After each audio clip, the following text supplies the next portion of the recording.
بسم اللہ الرحمن الرحیم. آج ہمارا لیکچر نمبر 17. تو سورہ فلق اور سورہ ناس انشاءاللہ آج ہم پڑھیں گے. یہ دونوں بہت اہم صورتیں ہیں, بہت دلچسپ ہیں. اس میں انشاءاللہ آپ کو دلچسپی بھی آپ کی اللہ نے چاہا تو انشاءاللہ برقرار رہے گی. تو پہلے ہم ان دونوں صورتوں کو گرامر کے لحاظ سے حل کرتے ہیں, پھر ہم انشاءاللہ اس کی تفسیر بیان کریں گے. تو قل اعوذ برب الفلق. قل کا معنی قل ہے, بہت آسان ہے. اعوذ ہو چکا ہے, بربی ربی ہو چکا پالنے والا, الفلق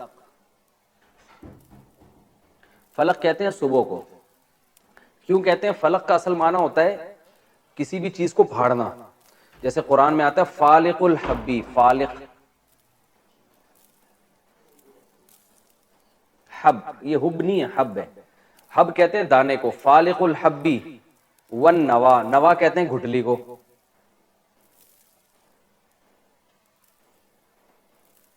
قرآن میں نا وہ حبا و نباتا ہے نا, دانا.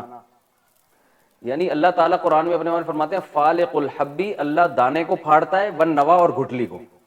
جو گھٹلی اور دانا پھٹتا ہے نا تو اس سے درخت نکلتا ہے. تو فالق کا معنی کیا ہو گیا؟ پھاڑنے والا. فلق پھٹن کو کہتے ہیں. تو فلق صبح کو اس لیے کہتے ہیں کہ صبح کی جو پہلی کرن ہوتی ہے نا وہ اندھیری رات کو گویا پھاڑ دیتی ہے, اندھیری رات میں ایک دراڑ پیدا کر دیتی ہے. تو یہ پوری تقریر یاد نہ بھی ہو تو فلق بس کہتے ہیں صبح کی جو کرن ہے نا, پہلی کرن جو پھوٹتی ہے اس وقت جو صبح ہوتی ہے اس کو فلق کہتے ہیں.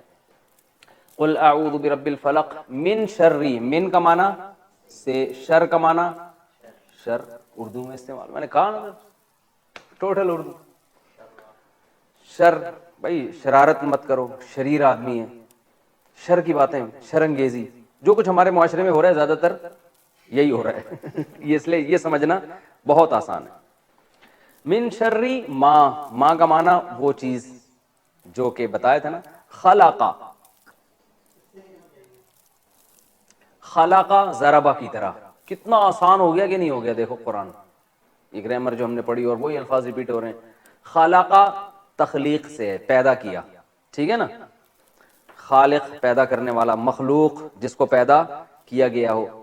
خلقت مخلوق کو کہتے ہیں. یار کیا خلقت تھی وہاں پہ, ٹھیک ہے نا.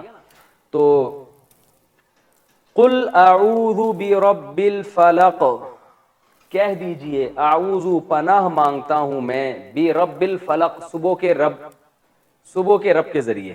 بی کا معنی ذریعے بھی آتا ہے. کس چیز سے پناہ مانگتا ہوں؟ من شر ما, اس چیز کے شر سے, خلقا جسے اللہ نے پیدا کیا. خلقا کا مطلب وہ اس نے پیدا کیا, مراد اللہ ہے. اس چیز کے شر سے جسے اللہ نے پیدا کیا. قل اعوذ برب الفلق من شر ما خلق.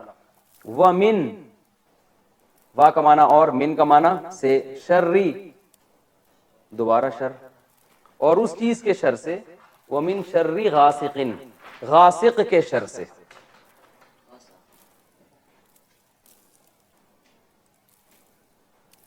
غاسق, غسق کہتے ہیں رات, تاریکی کو کہتے ہیں. غاسق تاریک رات.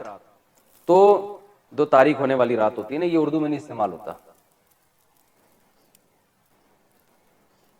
ومن شر غاسق اذا, اذا کا معنی کیا ہے؟ پہلے گزر چکا یہ, وہ ہے نا ارایت وہ کیا تھا, اذا جاء نصر اللہ والفتح. اذا کا معنی جب. وقب یہ بھی اردو میں استعمال نہیں ہوتا. اس کا معنی ہوتا ہے وقبا, ضربا کی طرح پھیلنا یا چھا جانا. ومن شر غاسق, اور رات کے شر سے, اذا جب, وقبا وہ پھیل جائے. اذا کا معنی جب, وقبا وہ پھیل جائے, جب وہ پھیل جائے. غاسق تاریک رات کو کہتے ہیں. ومن شر غاسق اذا وقب. ومن شر, واو کا معنی اور, من کا معنی سے, شر کا معنی شر. نفاثات, یہ سمجھیں کیا ہے نفاثاتی. میں نے کہا تھا قرآن لے کے بیٹھا کریں نا. ومن شر النفاثاتی, نفاثا, نفاثات اصل میں نفاثہ کی جمع ہے.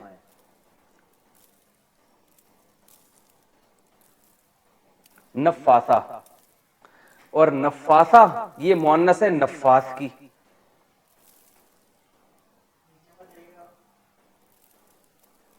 نفاس، نفاس نکلا ہے نفس سے. نفس کہتے ہیں تھوکنا.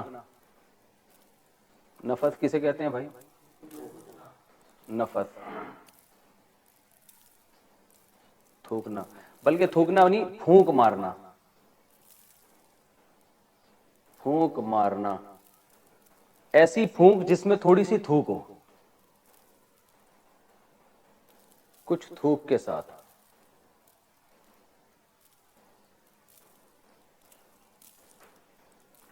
نفس، نفس کسے کہتے ہیں؟ وہ پھونک جس میں تھوڑی سی تھوک، جیسے ہم کہتے ہیں نا تھو، یہ پھونک ہے لیکن اس میں تھوڑی سی تھوک بھی ہوتی ہے.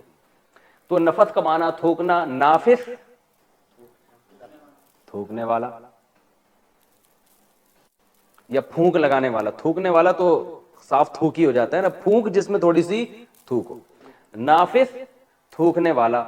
نفاس جیسے بتا نا صیغہ مبالغہ، بھائی غافر سے غفار، ساتر سے ستار، واہب سے وہاب، تو نافس سے نفاس. نفاس بہت تھوکنے والا یا بہت پھونکنے والا. نفاس اس کی مؤنث نفاسہ. جمع نفاسات.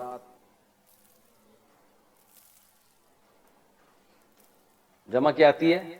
نفاسات. کھڑا زبر کے ساتھ بھی لکھتے ہیں، الف کے ساتھ بھی لکھتے ہیں. تو جیسے مسلمتن کی مسلمات، قاتلتن سے قاتلات، تو نفاستن سے نفاسات. تم پھونکنے والیاں، اس کا معنی کیا ہوگا؟ پھونکنے والیاں. تو ومن شر النفاسات، پھونکنے والیوں کے شر سے. فی العقد، فی کا معنی میں، العقد، عقد کہتے ہیں عقدہ کی جمع ہے، عقدہ کی جمع. اور عقدہ گرہ، گٹھان، گرہ. عقدہ کہتے ہیں نا بڑا عقدہ حل کر دیا ہے. حل کا معنی ہوتا ہے کھولنا، تو یعنی گرہ کھول دی ہے اس نے. عقدہ کسے کہتے ہیں؟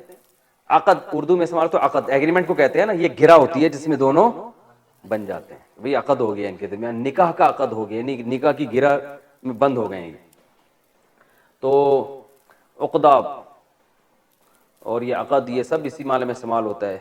اور عقیدہ، عقیدے کو بھی اس لیے کہتے ہیں کہ وہ انسان بندھا ہوا ہوتا ہے اس میں، کہ بھئی یہ ہے، اب اسی کے ارد گرد رہتا ہے انسان، اسی کو دیکھ کے زندگی گزارتا ہے. تو عاقد، عاقدین، یہ سب استعمال ہوتا ہے. تو عقدہ کسے کہتے ہیں اصل میں؟ گرہ کو. اس کی جمع کیا آتی ہے؟ عقد. ٹھیک ہے نا. تو عقد گرہوں کو کہتے ہیں، گرہوں، گٹھانے. جب رسی میں ایک گٹھان ہوگی تو عقدہ، بہت ساری گٹھانے ہوں گی تو عقد. تو اب ترجمہ کیا ہوا قرآن میں دیکھیں آپ. وَمِن شَرِّ کہاں چلا گیا؟ وَمِن شَرِّ النَّفَّاثَاتِ، اور میں پھونکنے والیوں کے شر سے پناہ مانگتا ہوں. پھونکنے والیاں فی العقد، گرہوں میں پھونکنے والیاں. اس کا مطلب بتاؤں گا کیا ہے یہ. ٹھیک ہے. وَمِن شَرِّ حَاسِدٍ، واو کا معنی اور، من کا معنی سے، شر کا معنی شر، حاسد حسد کرنے والا، اذا جب، حسدا جب اس نے حسد کیا. اڑو بچے ہو گیا. ٹھیک ہے نا. وَمِن شَرِّ حَاسِدٍ، اور حسد کرنے والے کے شر سے، اذا جب وہ، حسدا اس نے حسد کیا، یعنی جب وہ حسد کرے. جب اذا لگتا ہے نا تو ماضی سے وہ فیوچر میں چلا جاتا ہے. صحیح ہے نا. اردو میں بھی ایسے، جب تو آیا تو پٹے گا کہتے ہیں نا. اردو میں چونکہ اس قسم کی باتیں آج کل زیادہ ہو رہی ہیں. جب تو آیا، حالانکہ آیا تو پاس ہے، لیکن جب لگ گیا تو پھر وہ فیوچر. اگر یہ ہوا تو یہ بھی ہوگا. ٹھیک ہے نا. اگر اس نے کھانا کھایا تو میں بھی کھاؤں گا. حالانکہ ویسے کھانا کھایا پاس ہے نا، اور کھائے گا فیوچر ہے. لیکن ہم یوں نہیں کرتے اگر اس نے کھانا کھائے گا، یہ عجیب سی بات ہو جائے گی.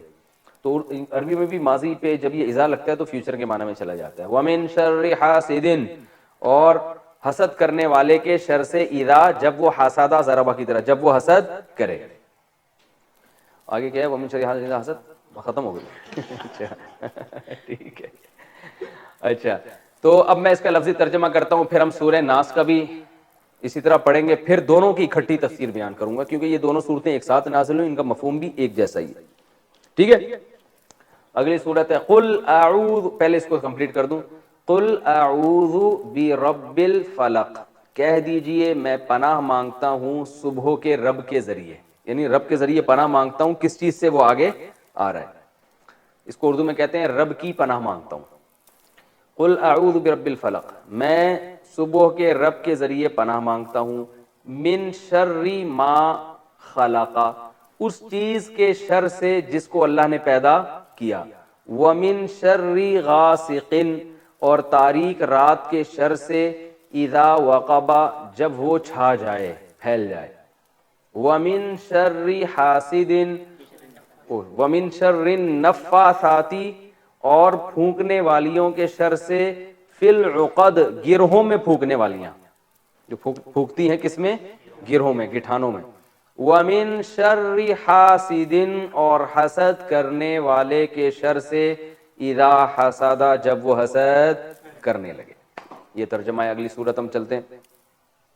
قل، کہہ دیجئے، اعوذ، آسان ہے، برب الناس، ناس کا معنی انسان، انسانوں کے رب کے ذریعے پناہ مانگتا ہوں.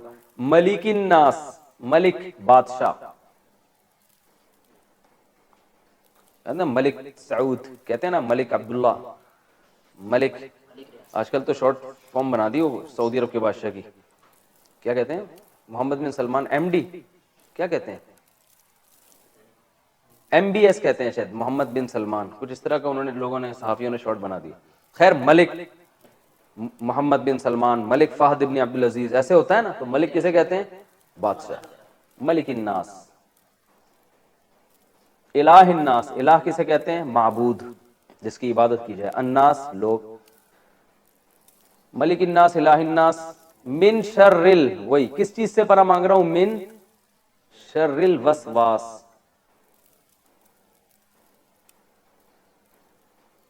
وسواس جو ہے نا، یہ بھی صفت مشبہ ہے، لیکن یہ وزن میں نے آپ کو بتایا نہیں تھا کیونکہ بہت کم استعمال ہوتا ہے. اس کا معنی ہے وسوسے ڈالنے والا.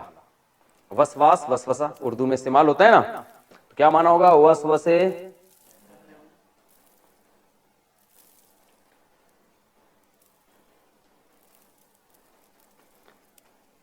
وسوسے ڈالنے والا. وسوسے کو ان میں یہی کنفیوژن پیدا کرنے والا. ہر چیز میں آپ کو کیا کر دیتے ہیں؟ کنفیوز، یعنی کنفیوژن پیدا ہوتی ہے. جو بھی اس طرح کے کام کر رہے ہیں وہ کیا کہلاتے ہیں؟ بعض چیزیں یقینی ہوتی ہیں نا، وہ کوئی نہ کوئی آ کے الٹی سیدھی چیز کر کے وہ آپ کو کیا کر دے گا؟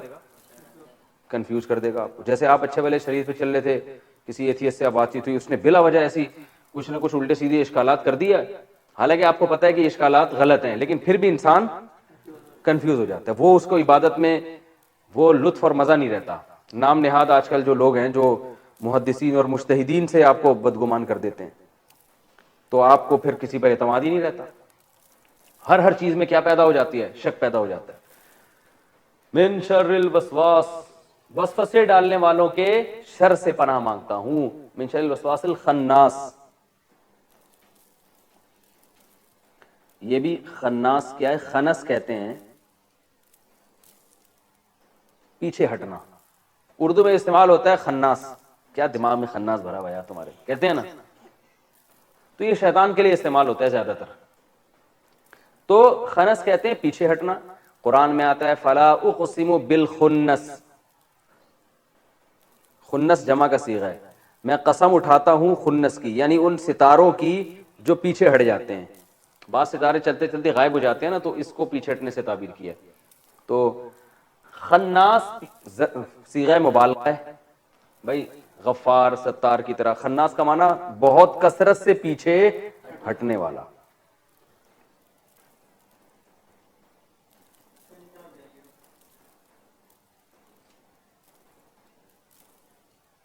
من شر الوسواس، وسوسے ڈالنے والے کے شر سے. الخناس، وہ وسوسے ڈالنے والا جو کہ بہت زیادہ پیچھے ہٹتا ہے. یہ تفسیر میں بتاؤں گا کیا بات چل رہی ہے، کیا مفہوم ہے اس کا. جو بہت زیادہ پیچھے ہٹتا ہے. الذی، یہ وہ ہے. یہ وسوسے ڈالنے والا وہ ہے الذی، وہ جو کہ یوسوسو، یوسوسو والا باب آپ نے نہیں پڑھا ہے، لیکن یہ آپ نے سمجھ لیں یکرمو کی طرح ہے، کیونکہ یہ بہت کم استعمال ہوتا ہے، تو ایسے باب میں نے آپ لوگوں کو نہیں بتایا، میں نے کہا جب یہ آئیں گے تو ادھر ہی بتا دوں گا۔ تو یہ یضربو سے ملتا جلتا ہے یا نہیں ہے، بس اتنا ذہن میں رکھنا ہے۔ تو یوسوسو وسوسے ڈالتا ہے، وسوسہ یوسوسو، ماضی آئے گا اس کا وسوسہ، مضارع آئے گا یوسوسو، اس میں فاعل آئے گا موسوسن، اس میں مفعول آئے گا موسوسن۔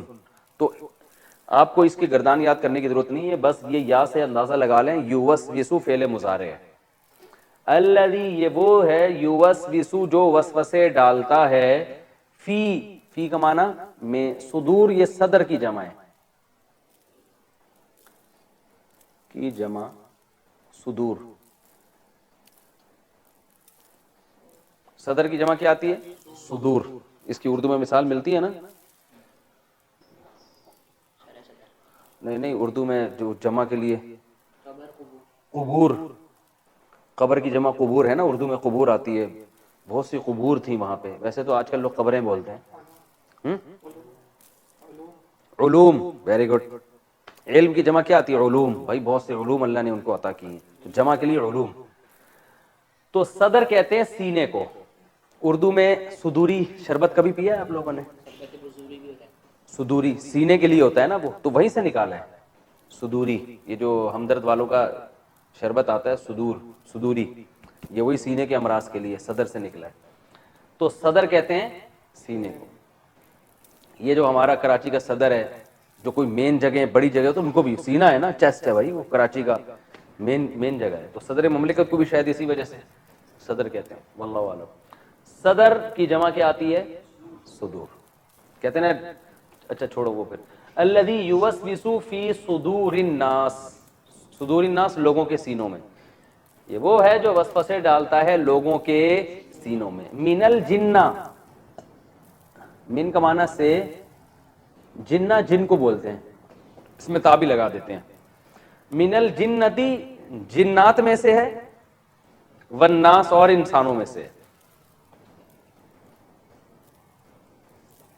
جنہ جنات اور الناس انسان، یعنی جو وسوسے ڈالتے ہیں وہ جنات میں سے بھی ہوتے ہیں اور انسانوں میں سے بھی ہوتے ہیں۔ اس کا وہ لفظی ترجمہ کر دیتا ہوں، قل اعوذ برب الناس، کہہ دیجئے کہ میں پناہ مانگتا ہوں لوگوں کے رب کے ذریعے، ملک الناس، ملک الناس جو لوگوں کا بادشاہ ہے، الہ الناس جو لوگوں کا معبود ہے۔ اب کس چیز سے پناہ مانگتا ہوں؟ من شر الوسواس، وسوسے ڈالنے والے کے شر سے، الخناس جو کہ پیچھے ہٹتا ہے، الذی یہ وہ ہے، یوسوسو جو وسوسے ڈالتا ہے، فی صدور الناس لوگوں کے سینوں میں، من الجنتی جنات میں سے بھی ہوتے ہیں یہ، والناس اور انسانوں میں سے بھی۔ یہ جو وسوسے ڈالنے والے لوگ ہیں، جن بھی ہیں اور انسان بھی ہیں، جو لوگوں کے سینوں میں وسوسے ڈالتے ہیں اور پیچھے ہٹتے ہیں۔ یہ تو اس کا لفظی ترجمہ ہو گیا، سمجھتے ہو؟ اب ہم چلتے ہیں اس کی تفسیر کی طرف۔ ان دو صورتوں کا ایک شان نزول ہے۔ رسول اللہ صلی اللہ علیہ وسلم کی طبیعت کچھ خراب رہنے لگی تھی۔ بھائی ٹائم کتنا ہے؟ 21 منٹ، بہت ٹائم ہے۔ نبی صلی اللہ علیہ وسلم کی طبیعت کچھ خراب رہنے لگی تھی، آپ صلی اللہ علیہ وسلم نے کچھ کام کیے ہوتے، آپ بھول جاتے کہ میں نے کیے ہیں، بعض کام نہیں کیے ہوتے، آپ سمجھتے کہ میں نے کیے ہیں، بعض دفعہ اپنی زوجہ کے ہاں جاتے، بھول جاتے کہ میں ان کے ہاں گیا ہوں، بعض دفعہ جس کے ہاں نہیں جاتے تو آپ کے ذہن میں یہ ہوتا میں ان کے ہاں گیا ہوں، تو اس قسم کی بھول چوک کے واقعات ہونے لگے۔ تو آپ صلی اللہ علیہ وسلم کو احساس ہوا کہ میری طبیعت ٹھیک نہیں ہے، تو آپ صلی اللہ، امہات المومنین کو بھی احساس ہو گیا، تو نبی صلی اللہ علیہ وسلم نے امی عائشہ رضی اللہ تعالی عنہ سے ذکر کیا کہ میں نے اللہ سے دعا مانگی تھی کہ میری اس مرض کو اللہ تعالیٰ ٹھیک کر دے۔ تو یہ بالکل صحیح احادیث ہیں جو میں آپ کے سامنے بیان کر رہا ہوں۔ تو رسول اللہ صلی اللہ علیہ وسلم نے فرمایا امی عائشہ سے کہ میں رات کو جب لیٹا ہوں بستر پہ تو دو فرشتے انسانی شکل میں میرے قریب آ کے کھڑے ہو گئے, ایک میرے سرہانے پر اور ایک میرے پاؤں کی طرف, اور دونوں کھڑے ہو کر آپس میں بات کرنے لگے. ایک نے کہا, دوسرے فرشتے سے کہا کہ تمہیں معلوم ہے کہ محمد صلی اللہ علیہ وسلم کو کیا مرض ہے, ان کو کیا بیماری ہے؟ دوسرے نے کہا کہ ان پر جادو ہوا ہے. تو فرشتے نے پوچھا کس نے کیا جادو؟ تو انہوں نے بتایا کہ لبید ابن اسم ایک یہودی ہے, اس نے جادو کیا ہے. تو پھر ایک فرشتے نے, یہ سب یہ کانورزیشن ہو رہی ہے آپس میں نا, جو انسانی شکل میں آئے تھے ان کی آپس میں بات چیت ہو رہی ہے. اس نے کہا کہ کہاں کیا ہے اور کیسے کیا جادو؟ تو انہوں نے بتایا کہ بھائی یہ جو کھجور کی چھال ہے نا, اس پہ کیا ہے, اور اس کی جو کھجور کی ایک تانت ہوتی ہے, دھاگے ہوتے ہیں, ان دھاگوں پہ گرہیں لگا کے, ان گرہوں پہ جادو پڑھ کے یہ نبی صلی اللہ علیہ وسلم پہ یہ جادو کیا گیا ہے. وہ تانت ہوتی تھی جس سے وہ جو تیر کی کمانیں بنائی جاتی تھی پہلے زمانے, بہت مضبوط ہوتی تھی وہ. تو کھجور کی چھال پہ کیا ہے اور تانت پہ گرہیں لگا کے اس پہ پڑھ کے, اس میں 11 گرہیں لگائی ہیں. تو وہ 11 گرہیں لگا کے اس پہ جو ہے نا کچھ پڑھ کے جادو کیا آپ صلی اللہ علیہ وسلم پہ. کہاں کیا ہے؟ تو بتایا کہ وہ بنو زریق کا ایک کنواں ہے, اس کنویں کے اندر اس جادو کو انہوں نے رکھا ہے. تو یہ وہ ان کی آپس کی بات چیت ہوئی اور وہ دونوں فرشتے چلے گئے. آپ صلی اللہ علیہ وسلم جب صبح اٹھے ہیں تو آپ صلی اللہ علیہ وسلم صحابہ کی ایک جماعت کو لے کر گئے, اس کنویں میں جا کے آپ نے تلاش کیا, تو وہاں سے وہ اس کنویں کے اندر ایسے وہ جادو نکلا. کھجور کی چھال تھی, اس کے اندر ایک دھاگا اور گریں لگی ہوئی تھی, جو بھی تھا حساب کتاب. تو نبی صلی اللہ علیہ وسلم نے اس کو نکال دیا اور اس کو دفن کر دیا. جب پھر اس کے بعد آپ صلی اللہ علیہ وسلم کی طبیعت ٹھیک ہو گئی, تو آپ نے پورا امی عائشہ کو واقعہ سنایا اور فرمایا کہ جب میں اس کنویں پہ گیا تو اس کنویں کا پانی ایسے گدلا ہو رہا تھا جیسے مہندی کا پانی ہوتا ہے, اور اس پہ جو کھجور کے درخت تھے نا, ان کے جو پھل ایسے لگ رہے تھے جیسے سانپ کے پھن, بڑا ایک وحشتناک قسم کا منظر تھا. تو حضرت عائشہ رضی اللہ تعالی عنہ فرماتی ہیں کہ یا رسول اللہ آپ نے اس کو جلا کیوں نہیں دیا؟ تو آپ نے فرمایا کہ اس سے اور زیادہ شر پھیلے گا. تو اس کی محدثین نے, شارحین نے وجہ بیان کی ہے کہ وہ اگر وہ جلاتے تو سب کو پتہ چل جاتا اور باتیں بنتی, اور ظاہر ہے برائی کا تذکرہ جتنا ہوتا ہے اس سے شر اور زیادہ پھیلتا ہے, لوگ وہ طریقہ سیکھ لیتے جادو کا. تو اس لیے آپ صلی اللہ علیہ وسلم نے اس کو کیا کر دیا؟ دفن کر دیا اس کو. تو اس کے بعد یہ دو صورتیں نازل ہوئیں, سورہ فلق اور سورہ ناس, اور ان کو پڑھنے کا نبی حضرت جبریل نے آپ صلی اللہ علیہ وسلم کو حکم دیا کہ رات کو آپ ان کی تلاوت کریں. تو نبی صلی اللہ علیہ وسلم جب یہ صورتیں نازل ہوئیں تو ان کے ساتھ قل هو اللہ احد بھی ملاتے, سورہ فلق اور سورہ ناس, یہ تینوں صورتیں آپ جب بھی رات کو آرام فرماتے, تینوں صورتیں, اس کا سنت طریقہ کیا ہے کہ بغیر بسم اللہ کے آپ نے قل هو اللہ پڑھنی ہے, پھر سورہ فلق پڑھنی ہے, پھر سورہ ناس پڑھنی ہے. اس کے بعد آپ نے اپنے ہاتھ پہ پھونک مارنی ہے, پھر وہ جہاں جہاں آسانی سے ہاتھ چلا جائے وہاں وہ ہاتھ پھیرنا ہے, پیچھے بھی اور سامنے بھی. پھر اس کے بعد دوبارہ یہ عمل کرنا ہے, تینوں صورتیں پڑھ کے پھر تیسری دفعہ یہ عمل کرنا ہے. تو یہ طریقہ نبی صلی اللہ علیہ وسلم نے ہمیشہ اس کو اختیار کیا تاکہ جادو سے آپ صلی اللہ علیہ وسلم کی حفاظت رہے. تو آیا کہ اس جیسی صورتیں پورے قرآن میں نازل نہیں ہوئی ہیں. تو اب سوال یہ پیدا ہوتا ہے کہ یہی الفاظ سورہ فاتحہ کے بارے میں بھی ہیں. آپ صلی اللہ علیہ وسلم نے فرمایا کہ سورہ فاتحہ جیسی سورت پورے قرآن میں کوئی بھی نہیں ہے. تو اس کی تشریح دوسری حدیث میں آتی ہے کہ آپ صلی اللہ علیہ وسلم نے فرمایا کہ بطور رقیہ کے, یعنی یہ جادو اور یہ جو ہے نا اس طرح کی چیزوں کے علاج کے لیے سورہ فلق اور سورہ ناس جیسی صورت پورے قرآن میں نہیں ہے. دوسری حدیث میں اس کی تشریح ہے. تو پتہ یہ چلا کہ سورہ فاتحہ جو سب سے افضل صورت ہے وہ اپنے مضامین کے لحاظ سے کہ اس میں توحید ہے, اللہ سے دعا مانگی گئی ہے, انعام یافتہ لوگوں کا راستہ مانگا گیا ہے اور بار بار نماز پڑھی جاتی ہے. اور سورہ فلق اور سورہ ناس کی افضلیت اس وجہ سے ہے کہ یہ سب سے افضل ہے بطور علاج کے. تو نظر ہے, جادو ہے, اس قسم کی, یا حاسدین کا حسد ہے, جیلیسی میں لوگ آپ کو نقصان پہنچاتے ہیں نا, تو اس قسم کے نقصانات سے بچنے کے لیے سب سے بہترین سورت جو نازل کی گئی ہے وہ کون سی ہے؟ وہ سورہ فلق اور سورہ ناس. تو یہ تو ان صورتوں کی فضیلت تھی اور ان کا شان نزول تھا. آگے ان کی تفسیر کیا ہے؟ اللہ تعالیٰ نے فرمایا قل اعوذ برب الفلق, اے نبی آپ کہہ دیجئے کہ میں صبح کے رب کی پناہ میں آتا ہوں. اللہ تعالیٰ کو ان کی صفات کا جب واسطہ دیا جاتا ہے تو پھر اللہ کی رحمت جوش میں آتی ہے اور جو مانگو وہ آپ کو عطا کیا جاتا ہے. یہ انسان کی فطرت ہے. آپ جب کسی سے قرضہ مانگنے کے لیے جاتے ہیں تو اس کی صفات کو ہائی لائٹ کرتے ہیں, یار آپ بڑے سیٹھ ہیں اور میں آپ کے پاس اس لیے آیا ہوں کہ آپ ایک تو مالدار ہیں، اللہ کا دیا آپ کے پاس بہت کچھ ہے، اور دوسری آپ کی طبیعت بھی ہمیں معلوم ہے کہ آپ جو ہے وہ کنجوس نہیں ہیں، آپ سخی ہیں۔ اس طرح کی جب صفات بیان کی جاتی ہیں انسان خوش ہوتا ہے، کہتا ہے چلو بھائی۔ تو اللہ تعالیٰ بھی یہ چاہتے ہیں کہ مجھ سے جب کوئی دعائیں مانگو تو میری صفات کو ہائی لائٹ کرو۔ پھر جس طرح کی دعا منگوائی جاتی ہے نا، اللہ تعالیٰ وہی صفات کو اپنی ہائی لائٹ کرتے ہیں کہ میری یہ والی صفت کو ابھی سامنے رکھ کر دعا مانگو تو میں تمہاری دعا قبول کروں گا۔ تو اللہ تعالیٰ نے کیا کہا کہ پہلی بات تو میری ایک صفت ہے رب، رب کی صفت یوں نہیں کہا قل اعوذ باللہ، عام حالات میں ہمیں حکم دیا اعوذ باللہ من الشیطان الرجیم، میں اللہ کی پناہ میں آتا ہوں شیطان سے جو مردود ہے۔ یہاں کہا گیا برب الرب، رب کہتے ہیں پالنے والا۔ تو جو بہت بڑی چیزوں سے پناہ مانگی جا رہی ہے نا، اور بہت زیادہ چیزوں سے، تو رب کہتے ہیں پالنے والا۔ جو پالنے والا ہوتا ہے نا، ایک ہوتا ہے پیدا کرنے والا اور ایک ہوتا ہے پالنے والا۔ پالنے والا کیا کرتا ہے کہ وہ آپ کے ہر چیز کا خیال کرتا ہے۔ دیکھیں آپ گھر میں کتا پالتے ہیں، بلی پالتے ہیں، تو پالنے کا مطلب یہ ہوتا ہے آپ ہر قسم کی کیئر کا انتظام آپ نے خود کرنا ہے۔ بلی بھی جو لوگ پالتے ہیں نا، تو وقت پہ اس کو کھانا دینا، پھر سردی میں جو ہے نا گرم جگہ پہ رکھنا، اور گرمیوں میں انتظام کرنا۔ ماں باپ اپنی اولاد کو پالتے ہیں تو ایک ایک چیز کا خیال کرتے ہیں نا، اسے بچاتے ہیں سردی سے بھی، گرمی سے بھی، بچوں کو روڈ پہ کھلا نہیں چھوڑتے ایکسیڈنٹ سے بچانے کے لیے۔ تو اللہ تعالیٰ نے کہا کہ میری جو صفت ہے نا پالنے والا، اس صفت کو ہائی لائٹ کرو تو مجھے میری رحمت کو جوش آئے گا۔ بھائی میں تو تمہیں پالنے والا ہوں، تو آگے جن چیزوں سے تم پناہ مانگ رہے ہو میں تمہیں ان سے پناہ میں رکھوں گا، کیونکہ میرا کام کیا ہے؟ تمہیں پالنا۔ یعنی پالنا کہتے ہیں تدریجاً کسی چیز کو ترقی دینا۔ جیسے آپ بکری پالتے ہیں نا، اتنا سا بچہ لایا، کھلا کھلا کے ایسے کر دیا، اس کو کہتے ہیں پالنا۔ یعنی تدریجاً آہستہ آہستہ کسی چیز کو تنزل سے ترقی کی طرف لے کر آنا، اس میں بڑی کیئر کرنی پڑتی ہے۔ تو اس لیے اللہ نے یہاں اپنی صفت رب کو ہائی لائٹ کیا۔ آگے اللہ نے فرمایا قل اعوذ برب الفلق، صبح کے رب کی پناہ مانگتا ہوں، اور صبح بھی بالکل صبح صبح۔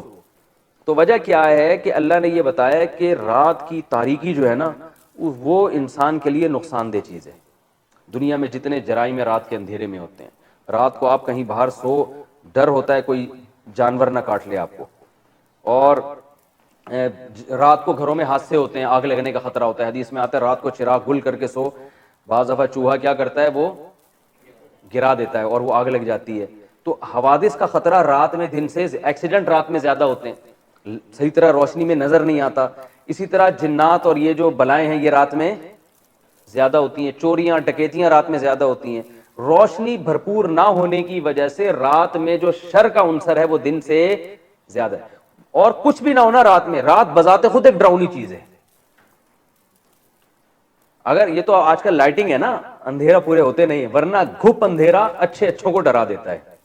گھپ اندھیرا ہونا اور آپ بیٹھے ہوئے ہوں، دیکھیں دن میں آپ قبرستان جاؤ، لوگ جاتے ہیں، یہی اندھیرے میں کبھی قبرستان جا کے دکھائیں۔ ہم نے بڑے بڑے فنٹروں کو دیکھا ہے، وہاں اندھیرے میں نا جب گھپ اندھیرا ہو، قبرستان میں اکیلے نہیں بیٹھ سکتے، بہت لوگوں نے ایک دوسرے کے ہم جو بیٹھیں گے ڈرتے ہیں، نہیں بیٹھ سکتے۔ تو رات بذات خود ایک ڈراؤنی چیز ہے۔ تو اللہ فرماتے ہیں کہ پوری دنیا پہ میں رات مسلط کرتا ہوں اور اپنی قدرت سے پھر اس رات کو ختم کر دیتا ہوں۔ تو جو رب اتنے بڑے شر اور اتنے پھیلے ہوئے شر سے لوگوں کو بچا کے صبح کی روشنی میں لا سکتا ہے، تو وہ باقی شروں سے تمہیں کیوں نہیں بچا سکتا؟ یہ قرآن کی بلاغت ہے۔ تو اللہ نے کہا قل، اے نبی آپ ان سے کہہ دیجئے اعوذ، اے اللہ میں پناہ مانگتا ہوں، پناہ میں آتا ہوں، برب الفلق، اس رب کی پناہ میں جو صبح کا خالق ہے، صبح کو پیدا کرنے والا، جو کیسے گھپ اندھیروں میں ایک دم صبح کی کرنیں پھوڑ دیتا ہے، کیسی صبح کی روشنی اجالش، کتنا اچھا لگتا ہے۔ آج کل تو لوگ صبح پڑے ہوئے سو رہے ہوتے ہیں، لیکن حقیقت میں ہے کہ آپ گاؤں دیہاتوں میں جا کے وقت گزاریں، رات کا اندھیرا جب ختم ہوتا ہے نا، صبح کی کرنیں پھوٹتی ہیں، بڑا خوبصورت منظر ہوتا ہے، سارے چرند پرند نکلتے ہیں، انسان بھی نکلتے ہیں، وحشت ختم ہو جاتی ہے۔ تو اس رب کی پناہ مانگی گئی ہے، کس چیز سے؟ من شر ما خلق، ہر اس چیز کے شر سے جس کو اللہ نے پیدا کیا۔ تو آگے اس سورہ فلق میں 3 چیزوں سے پناہ مانگی جا رہی ہے، اور سورہ ناس میں 1 چیز سے پناہ مانگی جا رہی ہے۔ تو بطور توحید کے پہلے اللہ نے ایک عمومی کہ تفصیل تو بعد میں، اس کو کہتے ہیں تخصیص بعد تعمیم۔ یہ گاڑے الفاظ ہیں، میں زیادہ نہ پڑھیں آپ، پھر وہ لوگ بھاگ جاتے ہیں کہ یار یہ پتہ نہیں کیا گاڑا شروع کر دیا صاحب نے۔ تو من شر ما خلق، شروع میں تو عمومی پناہ مانگی گئی ہے، ہر وہ چیز جو اللہ نے پیدا کی ہے، ساری کائنات میں کوئی بھی نقصان پہنچانے والی چیز ہے نا، تو جنرلی سب سے پہلے اللہ سے کہا گیا ہے کہ اللہ ان تمام ہر چیز کے شر سے مجھے کیا کرنا ہے، تو نے اپنی پناہ میں رکھ، مجھے اپنی حفاظت میں لے کے ہر وہ چیز جو تو نے پیدا کی اور اس میں شر کا عنصر ہے اس سے مجھے کیا کر لے، بچا لے۔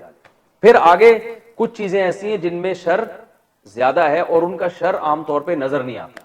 دیکھو شیر ایک ایسی چیز ہے جس کا شر نظر آ جائے گا، اس میں پہلے سے لوگ احتیاط کرتے ہیں، اس میں پناہ مانگنے کی ضرورت نہیں ہے۔ جنگل میں جب آپ جاؤ گے نا تو پہلے سے شیر کا ہے، میں تنزانیہ کے جنگلات میں گیا، وہاں شیر بہت ہیں، تو پہلے ہی سے ایسی گاڑی لی گئی، ٹھیک ہے نا، جس میں پنچر ہونے کا امکان نہ ہو، پتہ چلا وہاں پنچر ہو گئی، ہوا ڈال رہے ہیں اور شیر آپ کی ہوا وہاں سے نکال رہا ہے ٹائر میں جتنی دیر میں ہوا ڈلے گی اتنی دیر میں آپ کی اپنی ہوا نکل، وہ واقعی وہاں شیر دائیں بائیں گھوم رہے تھے، ہم نے خود دیکھا گاڑی میں بیٹھے ہوئے شیر گھوم رہے ہیں، وہاں پیشاب کرنے کی اجازت نہیں تھی گاڑی سے نکل کے، تو میں نے 3 گھنٹے اپنا پیشاب روک کے رکھا ہے، انہوں نے کہا تھا سب پہلے سے پیشاب سے فارغ ہو کے جائیں کیونکہ وہاں اجازت نہیں ہے آپ نیچے اتر جائیں، کوئی بھی شیر حملہ کر دے، چیتا حملہ کر دے، وہ پتہ نہیں کیا کیا جانور گھوم رہے ہیں وہاں پہ۔ تو وہ لکھا ہوا تھا نا کسی نے کہ آپ ٹرین پہ، گاؤں دیہاتوں میں لوگ ٹرین پہ بیٹھ کے قضائے حاجت کر رہے ہوتے ہیں نا بچے، تو کسی نے بورڈ لگا دیا آپ ٹرین پہ بیٹھ کے اپنی تشریف کو مت دھوئیں کسی دن تشریف سے ہاتھ دھونے پڑ جائیں گے، ہاتھ سے تشریف مت دھوئیں ورنہ تشریف سے ہاتھ دھونے پڑ جائیں گے، یہ الفاظ۔ تو آپ یہ شیر ہو گیا، آتی ہو گیا، یہ جو شر کی چیزیں ہیں نا یہ تو سب پہلے سے کیا کرتے ہیں، ان سے حفاظت کا انتظام کرتے ہیں، پہلے سے پتہ ہوتا ہے، تو ان کے لیے پناہ نہیں مانگی جاتی، بھائی پہلے سے پتہ ہے یار یہ چیز شر والی ہے، یہ نقصان پہنچانے، کچھ چیزیں ایسی ہیں جن کے شر کا پتہ چلتا نہیں اور وہ آپ کی جڑیں کاٹ رہی ہوتی ہیں وہ چیزیں، تو وہاں ان چیزوں کو یہاں پر ہائی لائٹ کیا گیا ہے۔ تو اللہ نے فرمایا کہ پہلے تو عمومی پناہ مانگو، ہر وہ چیز جو اللہ نے پیدا کی اور اس میں شر ہے تو اللہ ہم اس سے تیری پناہ مانگتے ہیں، من شر ما خلق۔ اب آگے وہ ان خاص چیزوں کو ہائی لائٹ کیا جا رہا ہے، نمایاں کیا جا رہا ہے، وَمِن شَرِّ غَاسِقٍ إِذَا وَقَبَ، پہلا رات کی تاریکی کے شر سے جب وہ پھیل جائے، کیونکہ زیادہ تر جرائم رات میں ہوتے ہیں، جادو ٹونے والے بھی رات کو زیادہ یہ کام کر رہے ہوتے ہیں، ٹھیک ہے نا، کیونکہ چھپ کے ہوتے ہیں نا سارے کام، یعنی رات کی تاریکی میں دنیاوی لحاظ سے بھی شر ہے اور اخروی لحاظ سے بھی، ڈکیتیاں اور ایکسیڈنٹ، اور کسی جانور نے، دن میں تو آپ انتظام کرو گے ہر چیز سے بچنے کا، رات میں آپ کو پتہ نہیں ہوتا، کہیں آپ کہیں بھی ہو، کوئی خاص طور پہ گاؤں میں دیہاتوں میں، اور جس کلچر میں یہ آیتیں نازل ہو رہی تھی اس میں تو اور زیادہ اس بات کا خطرہ ہوتا تھا، تو جو ہے وہ کچھ بھی ہو سکتا ہے رات میں۔ تو اللہ نے فرمایا پہلی بات رات کے شر سے جب وہ پھیل جائے، وَمِن شَرِّ غَاسِقٍ إِذَا وَقَبَ وَمِن شَرِّ النَّفَّاثَاتِ فِي الْعُقَدِ، پھونک مارنے والیوں کے شر سے جو گروہ میں پھونک مارتی ہیں، کیونکہ جادو ٹونا، ایک تو والے کا ذکر نہیں کیا اللہ نے، والیوں کا ذکر کیا، والیوں کا ذکر اس لیے کیا کہ جادوگر جو ہوتے ہیں نا اکثر ایک جماعت ہوتی ہے، کچھ لوگ ہوتے ہیں جو مل کے جادو کرتے ہیں، تو جماعت جو ہے نا عربی میں یہ مؤنث کے لیے، اس کے لیے مؤنث کے صیغے استعمال ہوتے ہیں، تو چاہے وہ مرد ہوں یا عورتیں، لیکن مل کے گروپ ہوتا ہے نا، تو گروپ کے لیے عربی میں مؤنث کے صیغے استعمال ہوتے ہیں، خاص طور پہ نبی پہ جو جادو ہوا تھا وہ ایک جماعت نے کیا تھا باقاعدہ، تو اس لیے اللہ نے فرمایا کہ وہ جماعت جو گروہ پہ پھونک لگاتی ہے، جادو میں اکثر ایسا ہوتا ہے جادو کہ وہ گروہ میں نام پڑھ کے، اچھا وہ جو نبی پہ جادو ہوا تھا اس میں ایک کنگھی کا استعمال بھی کیا گیا تھا آپ صلی اللہ علیہ وسلم کی، جس میں آپ صلی اللہ علیہ وسلم کے بال لٹکے ہوئے تھے، تو وہ پھر کیا گرے لگا کے اس میں کیا کرتے ہیں،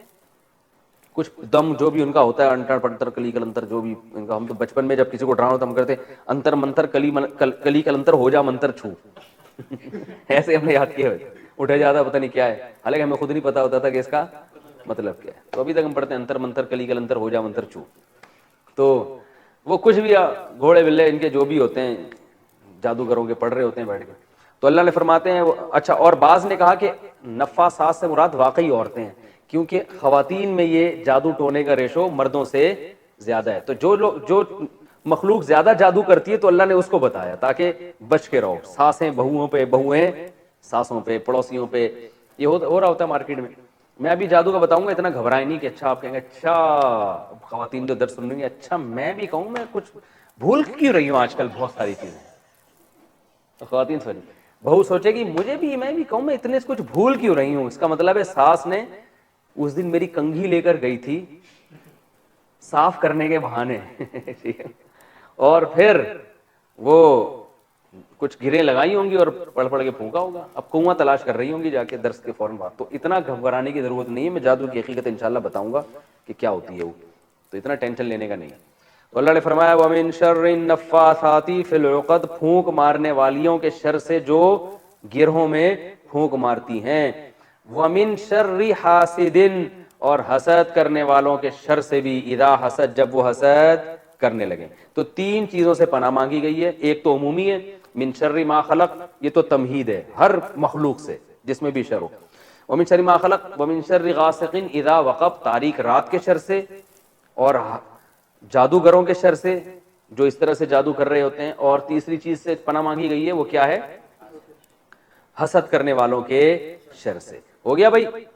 کتنا ٹائم باقی ہے؟ 4 منٹ رہتے ہیں. اصل میں یہ دونوں صورتیں آپس میں کنیکٹ ہیں نا, اور پھر ان میں کیا علمی نکات ہیں. تو چلے میں اگلی صورت کا بھی بتا دیتا ہوں. اگلی صورت میں کیا, اس میں جو علمی نکات ہیں کہ ان میں 3 سے کیوں پناہ مانگی گئی, ان میں 1 سے کیوں پناہ مانگی گئی, اور یہ اس کا شر ہوتا کیسے ہے, یہ ساری تفصیل پھر میں اگلے لیکچر میں بتاؤں گا. ابھی میں صرف 3 منٹ ہے نا, بس یہ ہو جائے گا. اگلی صورت میں پناہ مانگی گئی ہے قل اعوذ برب الناس, میں لوگوں کے رب کے ذریعے پناہ مانگتا ہوں. ملک الناس, جو لوگوں کا بادشاہ بھی ہے. الہ الناس, لوگوں کا معبود بھی ہے. تو پہلے تو صرف رب کی بات تھی, اب تو اللہ کو اور صفات کا واسطہ دیا جا رہا ہے. اللہ تو ہمارا رب بھی ہے, تو بادشاہ بھی ہے, اور تو وہ ذات ہے جس کی ہم عبادت کرتے ہیں, یعنی قابل عبادت بھی تو ہی ہے. ہر بادشاہ تو قابل عبادت نہیں ہوتا نا. ملک الناس الہ الناس من شر الوسواس, صرف ایک چیز سے پناہ مانگی گئی ہے صورت میں. پچھلی صورت میں 3 چیزوں سے, اور اس صورت میں ایک چیز سے پناہ مانگی. وہ کیا ہے؟ وسوسے کرنے والوں کے شر سے, جو وسوسے کر کے پیچھے ہٹ جاتے ہیں. پیچھے کیوں ہٹتے ہیں؟ کہ جو بھی وسوسے والا ہوتا ہے نا, وہ تھوڑا سا کام کرے گا اور پھر پتلی گلی سے نکل جائے گا.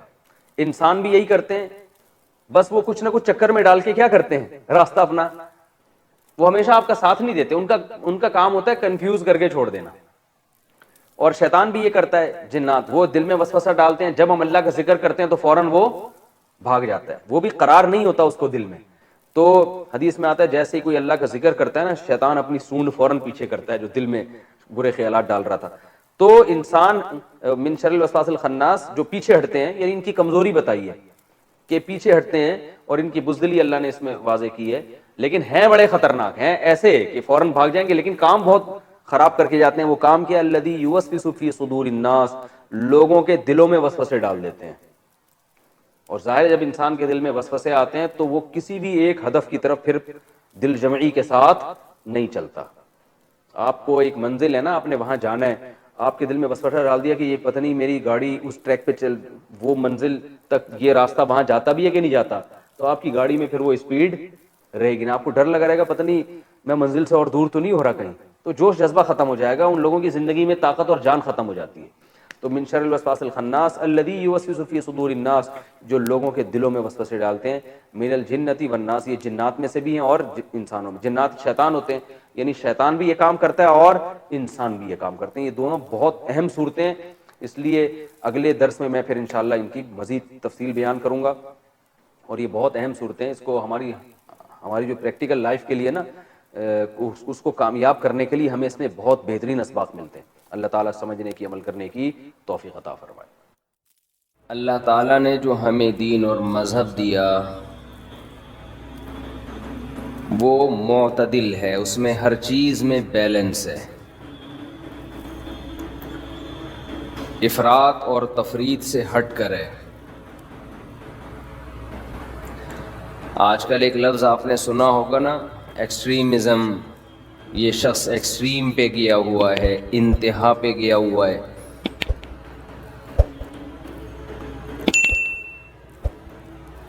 ہمارے جو مذہبی لوگ ہیں, جو اسلام سے محبت کرتے ہیں, بعض دفعہ وہ بھی ایک ایکسٹریم پہ چلے جاتے ہیں, انتہا پہ پہنچ جاتے ہیں. اور جو مذہب کو نہیں مانتے یا فالو نہیں کرتے, وہ بھی ایک دوسری انتہا تک پہنچ جاتے ہیں. اسے کہتے ہیں انتہا پسندی. سمجھتے ہیں؟ یہ دونوں انتہائیں کسی بھی سوسائٹی کا، کسی بھی قوم کا بیڑا غرق کرنے کے لیے کافی ہیں۔ کسی قوم کا بیڑا اگر غرق کرنا ہے تو یا تو مذہبی انتہا پسندی تک پہنچا دیں اس کو، یا مذہب کی مخالفت میں ڈال کے۔ اچھا، مذہب کی مخالفت میں جب آپ آئیں گے تو ویسے ہی انتہا پسندی کو پہنچیں گے آپ۔ پھر تو انتہا پسندی پھر دو قسمیں نہیں ہیں کہ معتدل اور انتہا پسند۔ آواز مزیدار نہیں آ رہی ہے، گونج رہی ہے آواز، پتہ نہیں ان کے ذمے تو لگایا تھا۔ تو جس کے ذمے لگاؤ پہلے اس کو سیٹ کرانا پڑتا ہے، پھر وہ آگے کام سیٹ کرتا ہے۔ پاکستان میں یہ ہے الحمدللہ، پاکستان میں یہ ہے کہ آپ کسی کے ذمے کوئی کام لگائیں تو پہلے اسے کسی کے ذمے لگائیں آپ کہ اس کو تو ٹھیک کرو، پھر آگے وہ کام ٹھیک کرے گا۔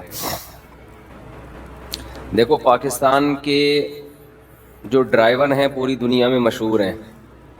ہم بچپن میں یہ بات سنتے تھے، پھر یہ بھی ہم سنتے تھے پاکستان کے پائلٹ پوری دنیا میں مشہور ہیں۔ تو ہمیں نہیں یقین آتا تھا کہ یار ہر چیز میں دنیا ایکسپرٹ ہے، تو ڈرائیونگ میں ہماری قوم کہاں سے ایکسپرٹ ہو گئی؟ ہر چیز میں تو گورے ایکسپرٹ ہیں، تو ہم لوگ ڈرائیونگ میں کیسے؟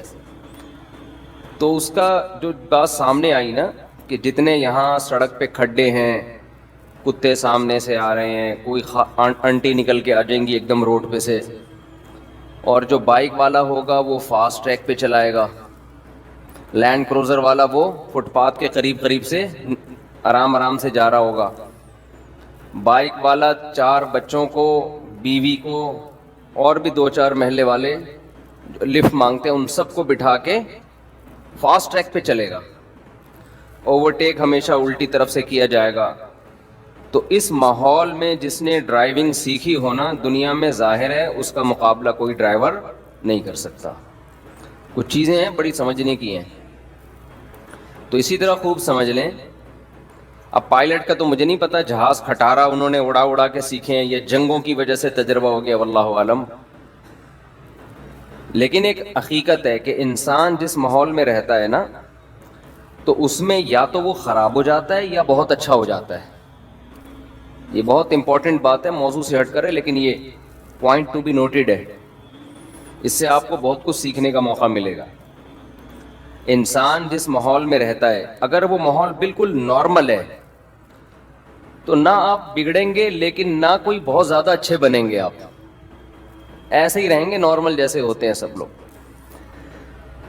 یہ جو ایشیائی اقوام ہیں، جن میں خاص طور پر یہ انڈیا، پاکستان اور بنگلہ دیش بھی اس میں شامل کر لیں، یہاں سب کچھ بہت زیادہ ہے، یہاں کوئی بھی چیز تھوڑی نہیں، یہاں بیماریاں بہت ہیں، غربت بہت ہے، کرپشن بہت ہے، قومیں بہت ہیں، کلچر بہت زیادہ ہیں۔ یعنی ایک گلی میں الگ کلچر ہوگا، اس کے محلے والے میں الگ لوگ ہوں گے، فرقے بہت ہیں۔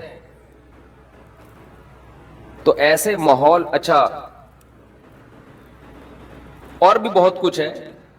اب ایسے ماحول میں انسان یا تو بگڑتا ہے، لیکن اگر بنتا ہے تو پھر بہت زیادہ بن جاتا ہے۔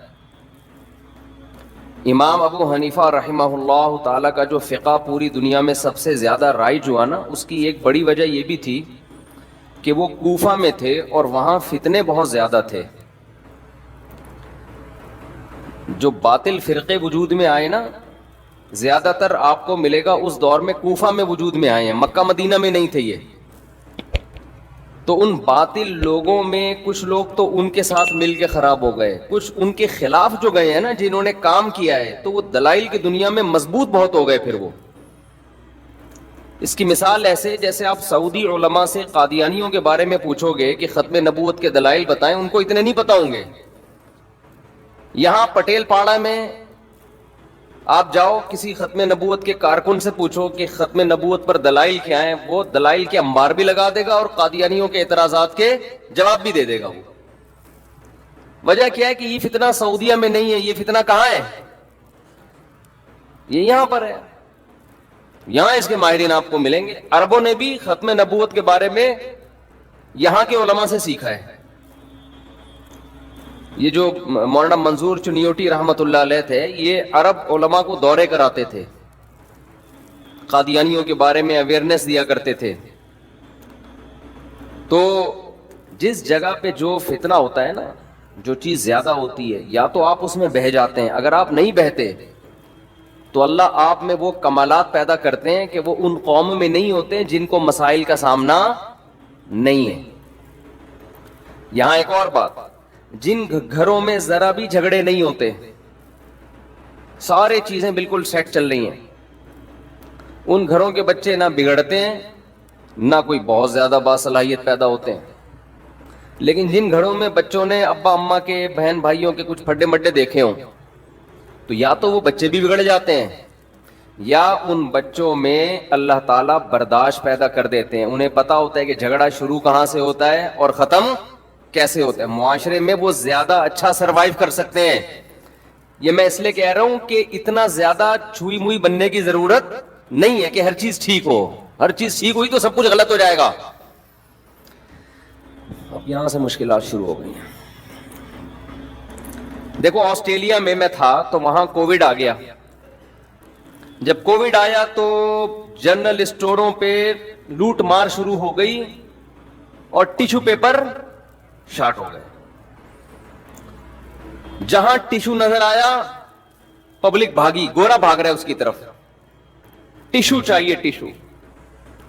ڈکیتیاں بھی شروع ہو گئیں. ہمارے یہاں ایسے بچے اغوا نہیں ہوتے جیسے وہاں ٹیشو پیپر کے ڈبے اغوا ہو رہے تھے. ڈاکو, اب میں خود اپنی طرف سے بھی کچھ بتا رہا ہوں نا, یقیناً یہی سچویشن ہو گئی تھی. ڈکیتیاں ہوئی ہیں جناب, ٹیشو پیپر غائب, بلیک میل کر رہے ہیں, اتنے کروڑ دے گا تو ڈبہ ملے گا. یہی ہوتا ہے نا بچے جب اغوا ہوتے ہیں. تو ہم جو کہتے تھے نا گورے بہت اچھے ہیں, ہوں گے اچھے, تو میرا سفر بھی ہے گوروں کے ملک میں زیادہ ان کی وہ بھی نہیں کر سکتا, بہت اچھے ہیں. تو ہم جو کہتے ہیں نا گورے بہت اچھے ہیں, ان میں برداشت بہت ہے, نیک بہت ہیں, ہوں گے. لیکن بھائی جب تک کسی قوم پہ کوئی آزمائش نہ آئی ہو, آپ کو کیا پتا چلے گا کہ یہ غربت مہنگائی تھوڑے دن کے لیے ان کو دے دو, تھوڑے دن کے لیے یہ غربت مہنگائی کرپشن کھڈے, پیچھے سے ہارن بجا رہے ہیں, کم بخت بائک ہٹا ہی نہیں رہا, الٹا آپ کو غصے سے مڑ کے دیکھ رہا ہے کہ جیسے ہم غلط کر رہے ہیں یہ صحیح کر رہا ہے, اور پھر آگے سے گالی بھی نکال رہا ہے. اس کے بعد بھی آپ مسکراؤ تو میں گورے کو مانوں گا کہ گورے کے اخلاق اچھے ہوتے ہیں. وہاں تو قانون اتنا مضبوط ہے, ایسے گرفت کی ہوئی ہے قانون کی, حکومتیں اچھی ہے وہاں کی. تو ہمیں اندازہ ہوا وہاں پہ, وہاں لوگوں نے بھی بتایا کہ اتنی لوٹ مار, بھائی ٹیشو لے کے جاؤ تو اس کو, یعنی ایسی لوٹ مار, کیونکہ پانی وانی تو ہوتا نہیں ان کے واش روم میں, تو ٹیشو ہی ان کا آخری سہارا ہے, ٹیشو ہی آخری سہارا ہے. تو اب دیکھو جب اتنی ماحول میں وہ رہے ہیں تو ذرا سی آزمائش آئی تو برداشت نہیں کر پائے. ہمارے ہاں چونکہ ہمیں تو پتہ ہی نہیں چلا کورونا کب آیا اور کب نکل گیا. آیا بہت سے لوگوں کو مار کے بھی چلا گیا, تو ہم نے اس کو بھی انجوائے کیا. ہم نے اس کو بھی کیا کیا, ہمارے یہاں لوگوں نے اس کو بھی انجوائے کیا. کہ پتہ نہیں ابھی تک بہت سے لوگوں کو سمجھ میں نہیں آ رہا ہے یہ مرا کیوں تھا ایک اٹھا کٹھا آدمی. ڈاکٹر کہہ رہا ہے کورونا سے مرا ہے, اس پہ بحث ہو رہی ہے, کوئی کہہ رہا ہے یہ سازش ہے, کوئی کہہ رہا ہے نہیں ہے واقعی کورونا سے مرا ہے, کوئی کہہ رہا ہے نہیں یہودیوں نے مارا ہے, کوئی کہہ رہا ہے ڈاکٹروں نے انجیکشن لگایا ہے. وہ ایک اس کو بھی لوگوں نے یوٹیوب چینل کے پروموٹ کرنے کا ذریعہ بنایا. خیر, تو یہ میں اس لیے عرض کر رہا ہوں کہ جب بہت زیادہ پریشانیاں آیا کریں, سب کچھ ٹھیک نہ ہو, تو یہ بھی ٹھیک ہے. یہ بھی کیا ہے, اسی سے اللہ آپ کے لیے خیر پیدا کرے گا. ایک بچہ آپ کا بگڑا ہوا ہے, انسان کا بچہ نہیں بن رہا, یہ بھی ٹھیک ہے. کوشش کرو اس کو انسان کا بچہ بنانے کی, لیکن اللہ کا نظام یہی ہے کہ سارے ٹھیک بھی نہیں ہوتے. بتاؤ مجھے یعقوب علیہ السلام سے زیادہ اپنے بچوں کی کون اچھی تربیت کر سکتا ہے؟ پیغمبر تھے نا وہ, خاندان بھی سارا مسلمان, 13 بیٹے ہیں جن میں 11 بگڑے ہوئے, 2 صحیح تھے. سمجھ میں آ رہی ہے بات؟ 11 کیا تھے؟ بگڑے ہوئے تھے,